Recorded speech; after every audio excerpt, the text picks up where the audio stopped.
The tank destroyer was already burning when he climbed onto it. The winter air in eastern France was hard and sharp, and the white fields around the little hamlet of Holtzwihr looked calm from a distance. Up close, it was a killing ground, cut by ditches, thin tree lines, and the flat, open lanes that tanks love. The German counterattack came like a door kicked open, engines, shouting, machine guns, and the heavy, confident clank of armor moving forward. One American infantry company was collapsing under the pressure, and a young second lieutenant named Audie Murphy watched it happen in real time. He was small, dirty, exhausted, and already decorated.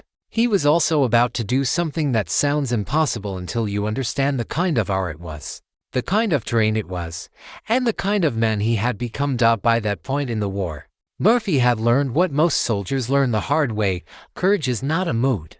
It is a decision you make while your body is begging you to stop.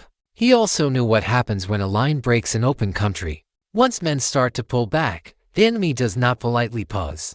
The enemy pours through the gap, rolls up positions from the side, and turns a retreat into a rout. On that January day, the gap was forming right in front of him, and the sound of German armor said everything. If the Americans ran, the Germans would chase. If the Germans chased, the next positions would fall. If the next positions fell, the whole local defense could unravel. If you are enjoying these documentary stories, subscribe to the channel now so you do not miss the next one. To understand what happened at Holtzwihr, you have to place it inside the larger winter of 1945. The Allies had pushed into France after Normandy, then raced across the country, then slowed as supply lines stretched, and the Germans fought harder near their own border. The surprise German offensive in the Ardennes had shaken everyone in December. Even after that bulge was contained, the front was still violent and unstable. In Alsace, German units launched another push, trying to regain ground along the Colmar region and force the Americans and French to divert troops. It was not a grand fantasy of victory anymore. It was a desperate attempt to buy time, protect the Rhine approaches, and hold territory long enough to bargain for something. But desperation does not make an enemy harmless. Desperation makes an enemy unpredictable. Holtzwihr was not famous. It was not a grand city or a dramatic fortress. It was a cluster of buildings and farms and muddy lanes, the kind of place that could vanish under snow and smoke and leave almost no trace. That is part of why fights like this matter. Wars are decided in the big plans, but they are lived in small places where the map does not capture the fear. In January, fields around Holtzwihr were open. There were few walls, few solid ridgelines, few safe trenches. Infantry dug where they could. Vehicles used whatever cover existed. Artillery did its work from the rear, and forward observers tried to keep their eyes open long enough to call the next correction.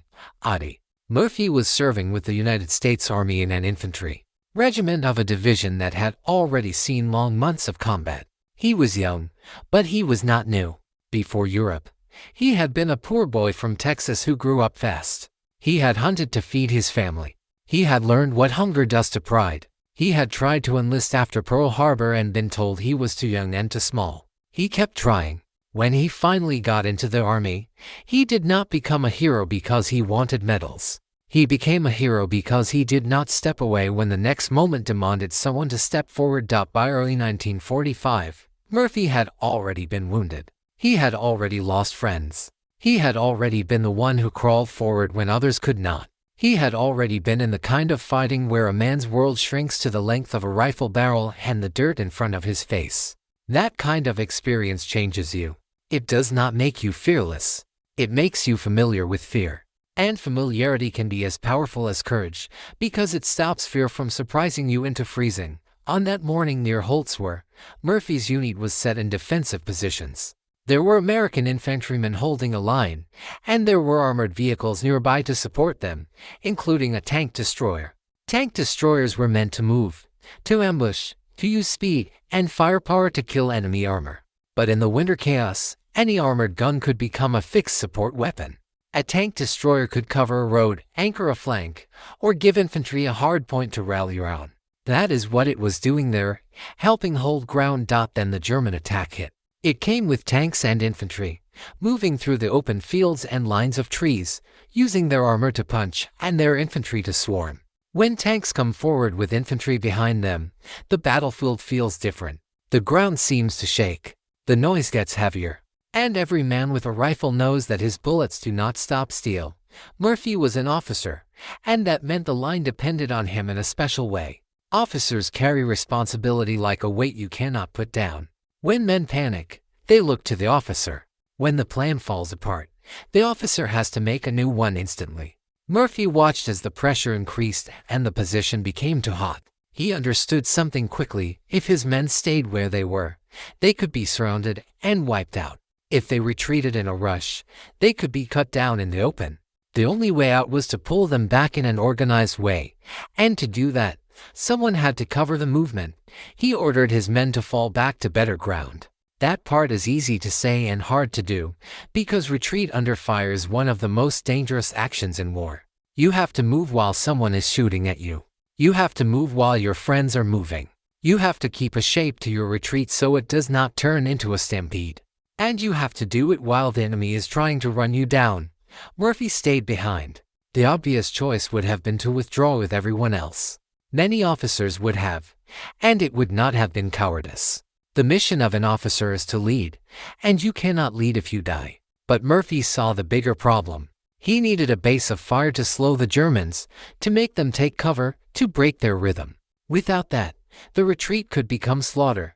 Near him, the tank destroyer was hit and burning. Fire on a vehicle is not like fire in a fireplace. It is violent, full of smoke, fuel, and the risk of sudden explosion. It cooks ammunition. It turns metal into an oven. Most men get away from it, not closer. Murphy moved toward it. He climbed onto the burning tank destroyer because it had a mounted machine gun with a clear field of fire. That machine gun could sweep the open ground where German infantry were advancing. And from that elevated position, he could see. Seeing is everything in a fight like this. The battlefield is a puzzle made of smoke and sound. If you can see, you can aim. If you can aim, you can slow the enemy. But he did not just fire. He also called artillery. He used a field telephone to direct friendly artillery onto the attacking Germans. That is another detail that matters, because it means he was doing two jobs at once. He was a forward observer, correcting artillery fire, and he was a machine gunner, pouring rounds into the attack. Both require focus. Both require exposure. And he was doing them while sitting on a burning vehicle, under fire from multiple directions. Picture the scene. The snow is dirty where the fighting has churned it up. Smoke drifts in low sheets. The tank destroyer burns, and the fire gives off a thick, dark plume that can hide a man and also mark him like a signal flare. German tanks move forward at intervals, dark shapes that appear and disappear behind trees and small rises.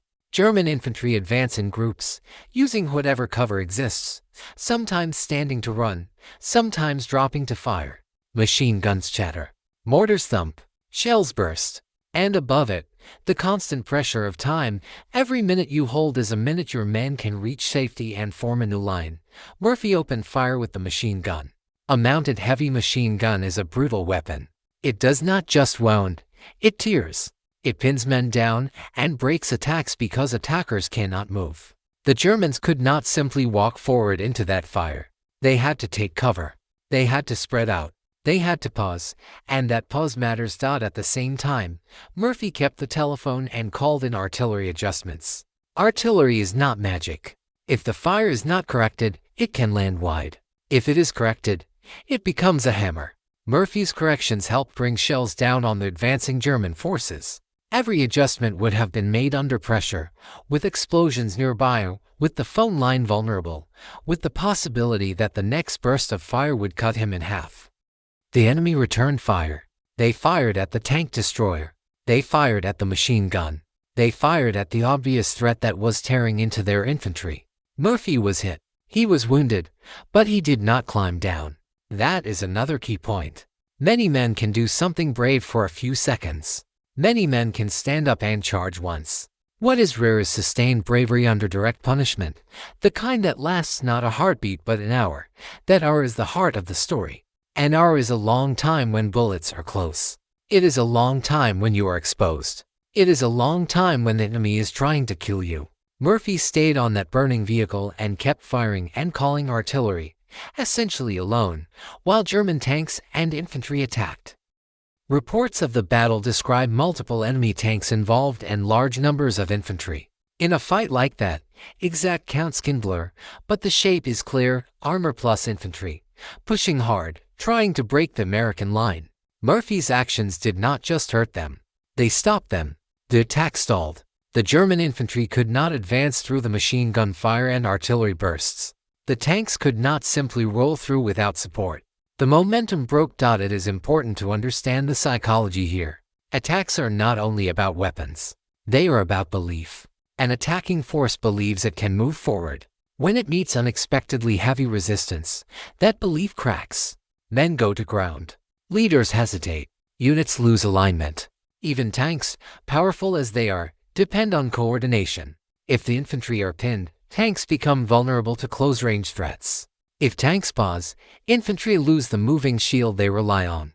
Murphy created exactly that problem for the attackers. Meanwhile, behind him, his men were withdrawing and reorganizing. They were not being chased down in a wild scramble. They were getting into new positions and preparing to fight again. That was the point. Murphy was not fighting for glory. He was fighting to buy time. Eventually, when his ammunition ran low and the situation changed, he climbed down. He withdrew, wounded, and rejoined his men. Then, and this is another detail that shows the kind of soldier he was, he helped lead a counterattack. He did not simply survive and rest. He returned to action and helped drive the Germans back from the ground they had tried to take. When the smoke cleared, the damage was severe. The German attack had been turned back. The American unit had not been broken. The position had held. And Murphy's personal impact was enormous. Accounts credit him with killing and wounding a large number of enemy soldiers during the action, and with helping destroy enemy armor through the combined effect of his fire and the artillery he directed. The numbers often repeated are striking. Multiple tanks repulsed and around 50 enemy soldiers killed or wounded by his actions in that fight. Even if you treat numbers with caution, the conclusion remains: he stopped a force that should have overwhelmed a small infantry element in open ground. That is why it became legendary. Not because it was the biggest battle, not because it changed the war by itself, but because it is a clear example of what one person can do at the edge of collapse. There are moments in war when the line is about to snap. In those moments, a single decision can matter more than 1,000 plans. Murphy's decision was to stand and hold when the sensible part of the brain says, "Get away from the burning vehicle. Get to cover. Do not be the last man here." Afterward, the army recognized what he had done. Murphy was awarded the Medal of Honor for his actions at Holtzwihr. The Medal of Honor is not given for simply doing your job well. It is given for conspicuous gallantry and intrepidity at the risk of life above and beyond the call of duty. Those words can feel formal, but in Murphy's case they fit in plain language. He exposed himself. He held. He fought. He directed fire. He absorbed the enemy's attention. He stayed on a burning vehicle. He was wounded. He did not stop. He bought time. And he helped his men survive. There is another layer here that makes the story more intense. Murphy was only in his early 20s. In civilian life, many men that age are still learning what kind of person they are. In war, he had already become the kind of man whose choices carried life and death for others. That is the distortion of combat. It accelerates everything. It burns youth into experience. By the end of the war, Murphy was one of the most decorated American soldiers. The Holtzwihr action became the centerpiece of that reputation, but it was not an isolated spike in an otherwise quiet record. He had repeatedly exposed himself to danger and repeatedly led from the front. That is what makes the Holtzwihr believable. It was not a magical transformation. It was the extreme expression of a pattern. When Murphy returned home, the story did not end in a clean victory parade inside his mind. Many veterans came home carrying invisible wounds. What we now often call post-traumatic stress disorder was not widely understood then. Men were expected to adjust, to move on, to be grateful, to be normal. But memory does not obey orders. Nightmares do not respect medals. Loud noises do not ask permission before they pull you back into the past. Murphy became famous. He was celebrated, photographed, interviewed. He also struggled. He spoke later about what he endured internally. He dealt with insomnia and nightmares. He dealt with the kind of inner pressure that can make a quiet room feel unsafe. His life after the war included an acting career, and for a time Hollywood turned him into a symbol of the victorious soldier. In some ways, it was an extension of the medal story. America needed heroes, and he looked like one, but heroes are still human. Murphy carried the same intensity that had helped him survive in combat, and that intensity did not always fit comfortably in peace. He worked, he built a career, he tried to live, and he also fought another kind of battle. One that does not have clear enemy lines or a defined hour when the shooting stops. The Holtzwihr story is often told as a pure action scene, one man on a burning vehicle, firing into the attack, calling artillery, holding for an hour, saving his company. That is true, and it is enough to earn its place in history. But the deeper meaning is about responsibility. Murphy did not hold because he enjoyed danger. He held because he understood what his men needed. He did not choose the safest option for himself. He chose the necessary option for the group. If you strip away the uniforms and the national flags and the dates, you can see the timeless core of a crisis, a group at risk, and one person who refuses to let the group be crushed in the moment of weakness. The details are violent and specific, but the shape is universal. That is why the story survives. There is also the tactical reality that deserves respect. Sitting on a burning armored vehicle is not just brave. It is tactically risky in a specific way. Fire can detonate stored ammunition. Heat can warp metal. Smoke can blind you. Flames can force you to move suddenly. The vehicle itself can become a beacon for enemy gunners. And yet it also provides elevation and a stable mount for a heavy weapon. Murphy accepted all the risks because the advantage was exactly what he needed: a clear line of fire and the ability to dominate open ground. His use of artillery was equally critical. Small arms alone might have pinned infantry, but tanks and concentrated infantry can still crawl forward under fire if they are willing to pay the price. Artillery makes the ground itself hostile. It forces dispersal. It breaks formations. It destroys confidence. By combining direct machine gun fire with corrected artillery, Murphy created a layered defense. The kind that can stop a larger force even when you are outnumbered. When you hear that he faced tanks and hundreds of infantry, the mind tries to translate it into a movie scene. But real battle is not cinematic. It is ugly and confusing. It is incomplete information. It is a man hearing engines and seeing shadows and trying to decide whether the next movement is a tank or a tree. It is trying to keep the phone working while fragments cut the air. It is the smell of burning fuel and the taste of smoke and the cold that numbs fingers until you cannot feel the trigger. And still, he held. What happened after he climbed down also matters, because it shows that his actions were not a last stand in despair. He withdrew an order, then helped lead the response. That is leadership under fire. It is the ability to shift from holding to moving, from defense to counterattack, even while wounded. That is not just bravery. That is control. The Medal of Honor citation, like many citations, uses formal language. But behind formal language are practical outcomes: men who did not die because he stayed, positions that did not fall because he held, a local line that remained intact because he broke the enemy's rhythm. Those outcomes are why commanders remember and why nations honor. There is a temptation in war stories to turn the hero into something unreal. A figure who never doubts and never feels pain and always knows the right move. Murphy was not that. He was a soldier who had seen too much and was still willing to do what had to be done. In many ways, that is more frightening than the myth, because it suggests that extraordinary acts are not performed by supernatural people, but by ordinary people who make extraordinary decisions at the worst possible moment. That is uncomfortable, because it means the capacity for extreme courage exists alongside fear in the same human body. It means courage is not the absence of fear. It is action despite fear. Murphy had fear. He also had discipline, and a sense of duty, and an internal refusal to let the line collapse. Holtzwihr itself today is quiet compared to that day. Fields heal. Buildings get repaired. People live their lives without hearing machine guns in the distance. That is another strange truth. Battlefields often become normal places again. But history has layers, and under the ordinary surface there are moments that changed everything for the men who were there.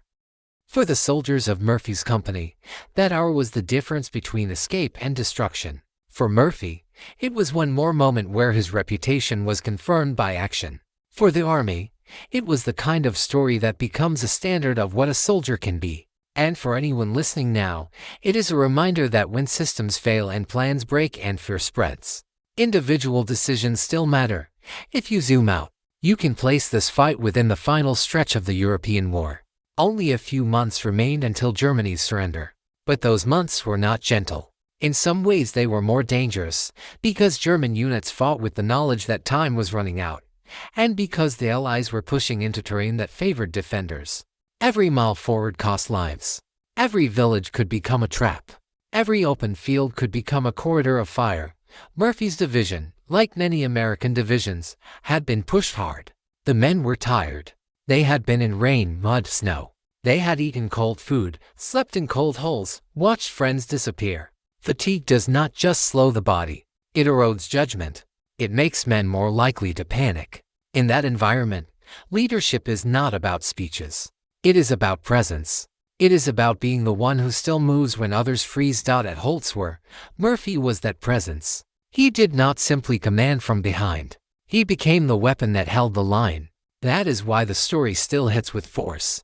It has a simple, unforgettable image of a burning armored vehicle, and a lone figure on top, firing into the storm. After the war, Murphy's fame became complicated. Fame can be a spotlight and a cage. When the public sees you as a symbol, it can become harder to admit weakness. It can become harder to say, I am not fine. Murphy's later life included moments of struggle, and those moments are part of the full documentary truth. The war did not end neatly when the shooting stopped.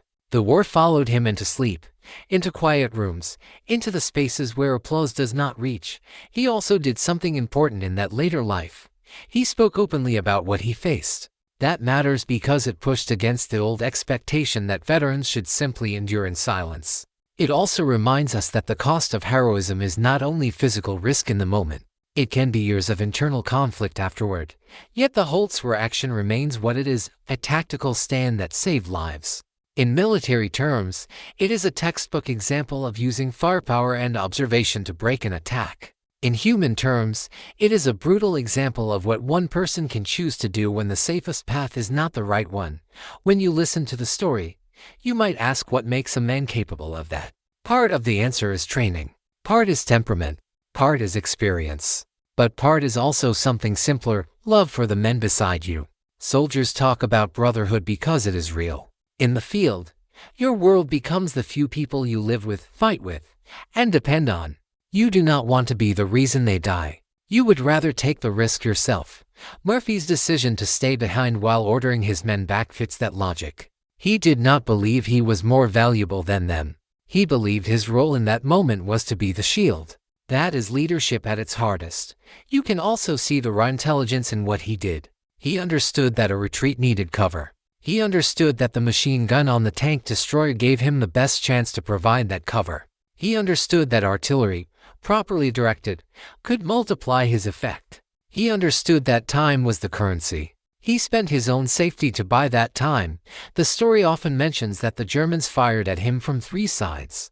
Whether you interpret that as 3 directions of small arms and machine guns, or a broader description of being bracketed by enemy positions, the point is the same. He was exposed. The battlefield did not give him a safe angle. He was taking fire from multiple directions, and still he stayed. In an hour-long fight, small details decide everything. A phone line that stays connected. A machine gun that does not jam. Hands that keep working even when wounded. Eyes that stay open and focused. Breath that remains steady enough to aim. Those are not glamorous details, but they are the details that let one man influence a battle. Murphy's machine gun fire would have forced German infantry to drop, and dropped infantry move slowly. Slow infantry cannot keep up with tanks. Tanks that advance without infantry protection become cautious, because close-range threats increase. That caution slows the attack further. Then artillery arrives, forcing dispersal and causing casualties. The attack loses coherence. Leaders struggle to communicate. Momentum dies. That is how an assault that should have crushed a thin line gets stopped. After the German attack was broken, the Americans could stabilize, and that stabilization was the real victory. In war, victory is often not a dramatic charge. It is the ability to stop the enemy from changing the situation. Murphy prevented the Germans from turning a local weakness into a breakthrough. He kept the situation from getting worse until it could get better. For a 40-minute narration, you can let the camera of the mind linger on the human faces.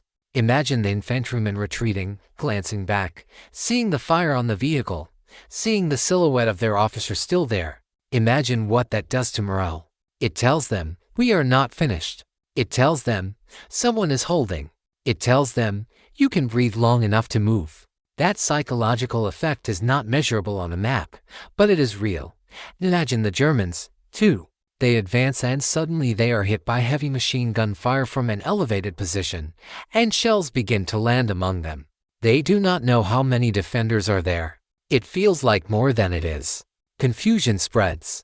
That is how small forces can appear large, through concentrated, well-placed fire.